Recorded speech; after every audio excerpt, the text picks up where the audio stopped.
In our last video, we have seen that how we can create and enable fabric trial and create a fabric workspace. So we have here we have a fabric course named workspace, and you can see a diamond sign ahead of it, which represent that it is a fabric workspace, or you can see a premium capacity workspace, because Microsoft Fabric is equivalent to Microsoft Premium capacity, because the trial which we enable is of F64 capacity. So once this is enabled, now in this video we will quickly get the overview of all the services, what are the services and what are the items available within it. So to know about it, you have to click on this new button drop down, and at the bottom you will see the more options. So here you can see all the services provided, and within each services there are various items which we can create. So first we have data activator. This detect pattern and condition in your Power BI report and streaming data, and then take actions such as alert user or kick off workflows. Let's say you have a data set and you want to set some custom alert, such that let's say you have a KPI for sales, and you want that whenever total sales for a month get below a particular mark, then you will get the notifications. So you can set it using this. Then you have data engineering services, which is create a lakehouse and operationalize your workflow to build, transform, and share your data estate.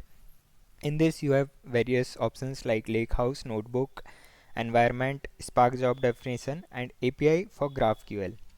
So this is basically used for importing the data from the source. In the lakehouse, you can store structured, semi-structured, and unstructured data. In the notebook you will get the options to write codes in PySpark, PySQL, R language. There are various options available which we will see further. Environment, you can set it according to your need. So these are few options within data engineering. Next we have data factory. So this empower your organization to get value from data faster than ever. So these contain two items. One is data flow generation 2, and second is data pipeline. So data flow generation 2 is used to prepare, clean, and transform data, and this is very similar to Power Query editor if you have used Power BI desktop. And second, we have data pipeline. So let's say you have stored some data at some place, let's say SQL, and you want to dump it into warehouse as it is, so you can use data pipeline for that purpose. Then we have data science, which is used to perform create machine learning models, experiment. Again we have the option for notebook, environments, and AI skill. This is in preview, where you can talk with your data in natural language, and you can also create machine learning models. Then we have data warehouse. So this provides strategic insight from multiple sources into your entire businesses. So earlier in the data engineering part, we have seen that we have the option for lakehouse, which is store structured, semi-structured, and unstructured data. But warehouse has been used to store only structured data, and we can also perform read and write T-SQL statement within this. We will see this further. Then there are some other options in preview, using which you can mirror your already existing data, directly replicate into Microsoft Fabric.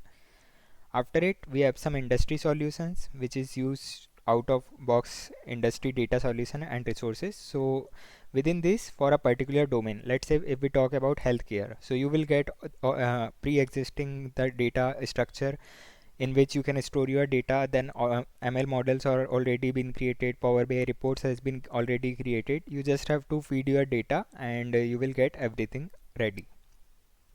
Then we have real-time intelligence, in which we can find insights, track progress, and make decisions faster.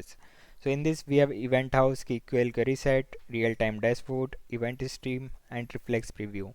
KQL has been used here because it is faster as compared to other language to process real-time data. So that's why it has been used here. And last but not the least, we have the Power BI, in which we can create report, paginated report, scorecard, and dashboards. And we can also create data flow, data mart, streaming data set. So this is completely a very vast domain which we will see in our upcoming videos. So these are the services which are provided within Microsoft Fabric, and in the upcoming videos we will discuss them one by one and how to explore them. So that's all about this video.